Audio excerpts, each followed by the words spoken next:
Hello, in this video I will show you how to install Microsoft Edge on HTC U23 Pro.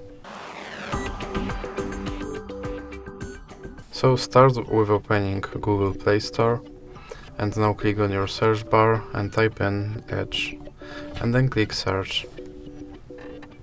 And now you can click install.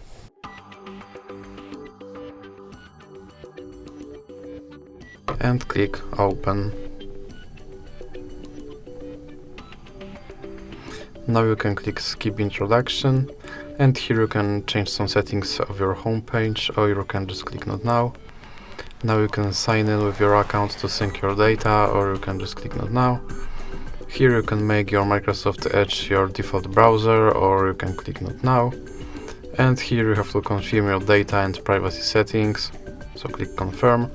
And now your Microsoft Edge is set up. Now it just asks you if you want to import your browsing data from Google, or you can click not now.